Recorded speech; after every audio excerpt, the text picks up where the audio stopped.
नमस्कार, आप देख रहे हैं उत्तराखंड तक और मैं हूं आपके साथ पीयूषा शर्मा। बात कर लेते हैं पुष्कर धामी की हार के लिए। उत्तराखंड में जहां कल एक तरफ जश्न का माहौल था, पार्टी कार्यकर्ता जश्न मना रहे थे, वहीं दूसरी तरफ पुष्कर धामी के समर्थकों में निराशा का माहौल था।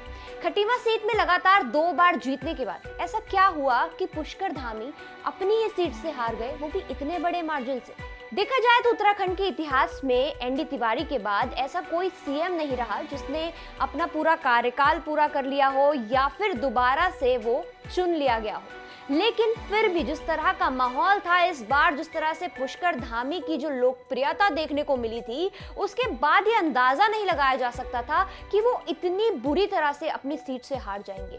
चलिए बात करते हैं 5 ऐसी बड़ी वजहों की जिसकी वजह से पुष्कर धामी अपनी सीट से इस बार हार गए। पुष्कर धामी की हार का सबसे बड़ा कारण यहाँ इस क्षेत्र का थारू जो जनजाति है वो माना जा रहा है। खटीमा में लगभग 18% वोटर थारू जनजाति के हैं।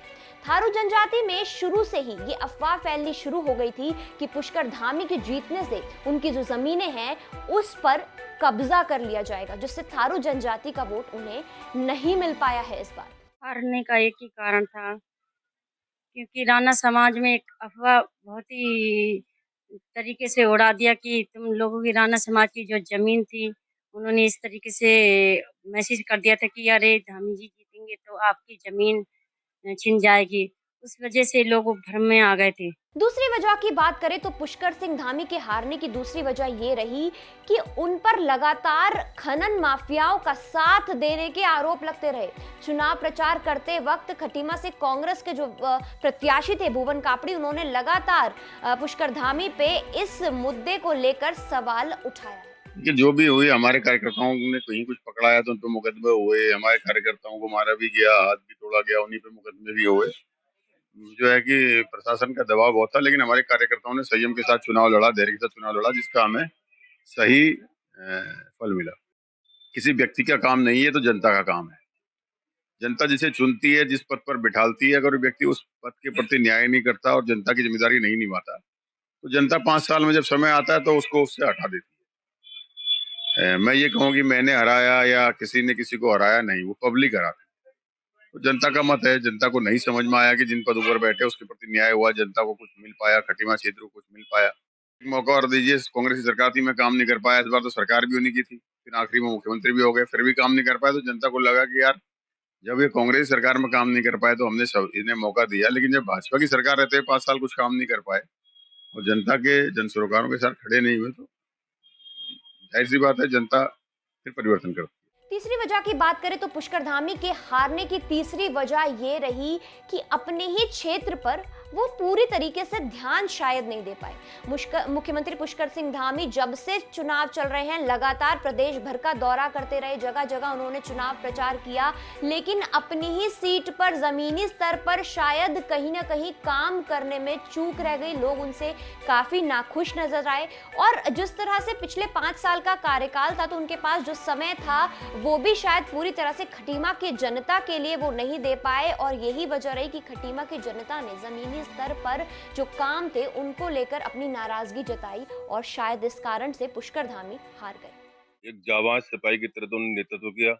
जब सेना नायक दमदार होता है तो सेना भी काम करती है। सेना नायक के रूप में भुवन कापड़ी बहुत दमदार तरीके से अपनी तैयारी कर रहे थे और पीछे पीछे पूरी सेना उनकी काम कर रही थी। पिछले 10 वर्षों में भुवन कापड़ी ने मैदान नहीं छोड़ा, कोई गांव नहीं छोड़ा, कोई बूथ नहीं छोड़ा और हर बूथ पे हर कार्यकर्ता से लगातार मिलते रहे, उनकी परेशानियों को जितना हो सकता था समाधान करते रहे, अपने पास से अपनी आजीविका तक को लोगों की मदद करने में उस व्यक्ति ने लगा दिया। तो वो सारी चीजें एक प्यार बन के उसके रूप में उमड़ के आई। लोगों का प्यार उभरा और सहानुभूति थी पिछली हार की, कम वोटों की, और वो लगातार फील्ड में काम करता रहा। ये उसकी मेहनत का परिणाम था कि इतनी बड़ी विजय हासिल की। दूसरी तरफ आपने कहा कि इतना बड़ा नाम सीएम का था, वाकई में नाम नहीं, बहुत बड़ा नाम था।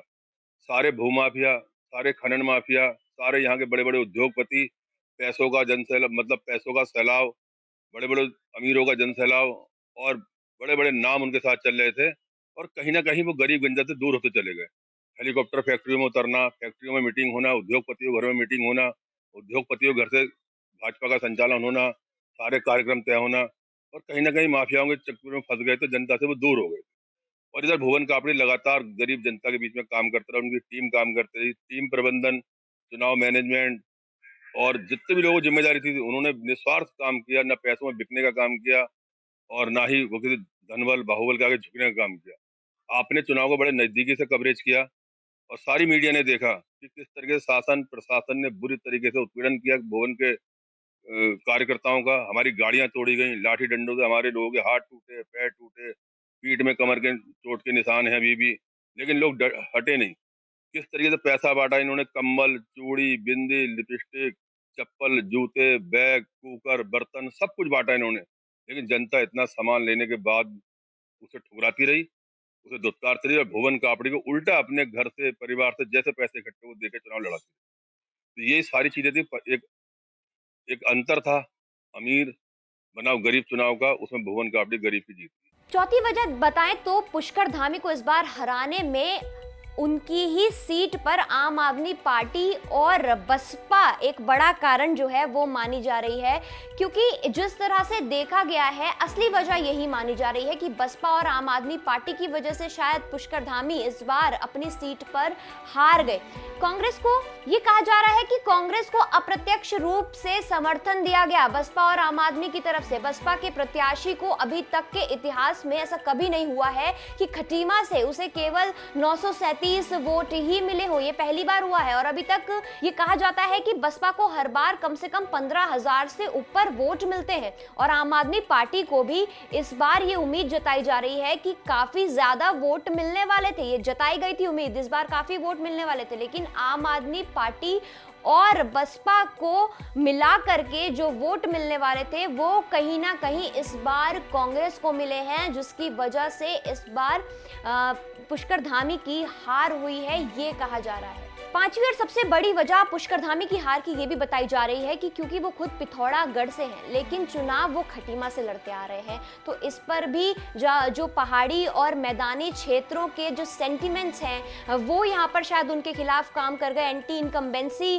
काम कर गई उनके खिलाफ और इसका पूरा फायदा कांग्रेस प्रत्याशी भुवन कापड़ी को मिला और ये एक बड़ी वजह मानी जा रही है पुष्कर धामी की हार। देखिए ऐसा है, ये जो जीत हुई है ये एक सामूहिक प्रयास है ना। इसमें हम कहें कि भुवन का ही कोई बहुत बड़ा रोल था, वो नहीं है। मेरा क्या कार्यकर्ता भुवन, कांग्रेस पार्टी का कार्यकर्ता और भुवन के अपने जितने गट्स थे, जितने उसके लोग थे, उनको सबको मिला के एक सामूहिक प्रयास में ये जीत हुई है।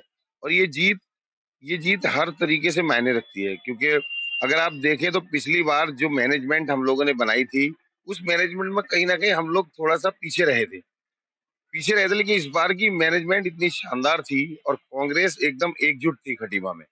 इसकी वजह से कहीं ना कहीं जो जीत, एक प्रचंड जीत जिसे कह सकते हैं हम, वो हुई, क्योंकि यहाँ पर एकजुट होकर सबने लड़ा। चाहे इसमें हमारे कांग्रेस के जो सीनियर लीडर थे, जो पिछली बार थोड़ा बहुत कहीं रूठे थे, कहीं कुछ था, तो उसकी वजह से जो एक हार का मुंह देखना पड़ा था बहुत कम वोटों से, तो वो जो हार थी उसको डबल और ट्रिपल में करने के लिए इस बार कार्यकर्ताओं ने बहुत मेहनत की और एक एक बूथ पे हमारा जो यूथ था, जो कहते थे पहले कि एक बूथ और 10 यूथ वाला सिस्टम जो हमने चलाया था, वो सिस्टम कहीं ना कहीं हमारा बहुत कामयाब रहा। और दूसरी बात यह है कि हमने किसी भी एक्शन का कोई रिएक्शन नहीं किया। हमारे साथ लड़ाइयाँ भी हुई, झगड़े भी हुए, मारपीटें भी हुई, गाड़ियां भी तोड़ी गई, मुकदमे भी लिखे गए। तो ये 5 बड़ी वजह हमने आपको बताई कि क्या कारण रहे कि पुष्कर धामी इस बार सीएम होने के बावजूद, इतनी लोकप्रियता होने के बावजूद अपनी सीट से हार गए और ये कहा जा रहा है कि अब दोबारा सीएम धामी के मुख्यमंत्री बनने के आसार कम है। लेकिन अब बड़ा सवाल उत्तराखंड के लिए ये है कि उत्तराखंड की सरकार को कौन संभालेगा। बीजेपी ने बहुमत तो हासिल कर ली है, लेकिन अगला सीएम अब कौन बनेगा, ये जानने के लिए, पल पल का अपडेट जानने के लिए, उत्तराखंड से जुड़ी हुई हर खबर के लिए आप देखते रहिए उत्तराखंड तक।